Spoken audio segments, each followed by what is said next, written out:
Ce sont deux habitués de la Coupe de l'Outre-mer, les champions du monde 98 Bernard Diomède et Christian Carambeu, qui ont donné ce samedi après-midi à Versailles le coup d'envoi de la 3e édition.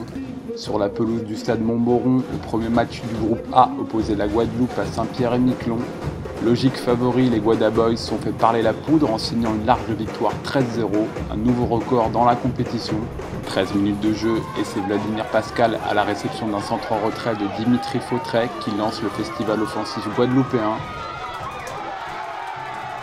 Au quart d'heure de jeu, les Guada Boys doublent la mise grâce à Dominique Maca qui s'impose en 2 temps face au gardien Olivier Morel. À la 29e minute de jeu, Marvin Honestas inscrit sur un coup franc dans la surface le 3e but des Antillais. À la 37e minute, le gardien Saint-Pierre et Miquelonais Olivier Morel, malheureux, concède un 4e but signé Vladimir Pascal après une première tentative de Moka. Juste avant la pause, Vladimir Pascal s'offre un triplé après un bon travail côté gauche de Teddy Bakoul.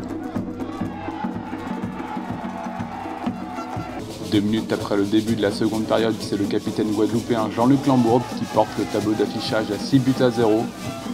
6 puis 7 buts grâce à Teddy Bakoul qui sur un long ballon en profondeur vient battre le gardien remplaçant Simon Evdic.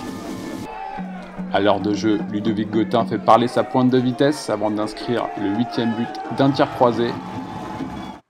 3 minutes plus tard, Samuel Zenon conclut une offrande de Teddy Bakoul pour le 9e but.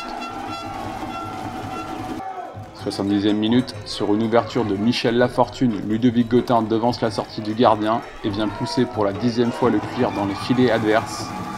Pas de répit pour les valeureux Saint-Pierre et Miquelonais qui concèdent 2 minutes plus tard un 11e but, Michel Lafortune profitant d'un superbe travail sur l'aile droite de Jérémy Sénoage. À l'entame du dernier quart d'heure, Ludovic Gautin dépose un nouveau caviar sur la tête de Samuel Zenon pour le 12e but. Enfin, Samuel Zenon, à l'affût, conclut le festival des Guadeloupéens en signant un triplé. Les Guada Boys, qui rêvent d'un premier titre dans la compétition, retrouveront lundi un adversaire plus coriace, la Guyane, tandis que Saint-Pierre-et-Miquelon poursuivra son difficile apprentissage face à la Réunion. On est là pour apprendre, hein. Ça fait la 2e Coupe de l'Outre-mer. Les joueurs découvrent, parce que beaucoup n'étaient pas même venus à la dernière édition. On est là pour découvrir, pour voir la différence qu'il y a par rapport au niveau du football de notre archipel. Et puis cela fera prendre conscience à nos joueurs qu'il y a beaucoup de travail. Parce qu'ils s'en rendent peut-être pas compte là-bas quand ils jouent contre eux. Que des fois ça suffit de gagner, non, ça suffit pas de gagner. Si on veut avancer, il faudra travailler encore plus.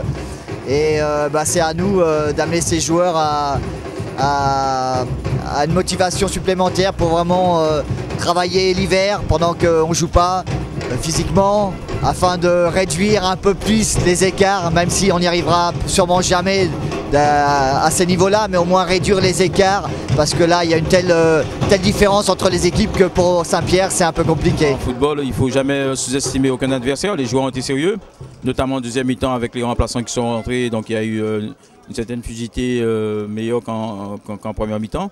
Et après, avec la fatigue des joueurs de Saint-Pierre-et-Miquelon, on a pu enchaîner des buts et c'est très bien pour le mental. Mais toutes les équipes, quand ils viennent dans ce genre de compétition, c'est avec l'espoir de gagner. Nous aussi, on a l'espoir de remporter cette compétition enfin. On a été des fois 3e. Bon, il y a la Réunion et la Martinique qui ont gagné. Je pense qu'on a les moyens de titiller ce genre d'équipe. Il faut juste que nos joueurs soient aussi motivés durant ces prochaines rencontres. Et après, qu'il y ait un état d'esprit, une solidarité comme on a connu. Et donc, après, à partir de là, on a toutes nos chances.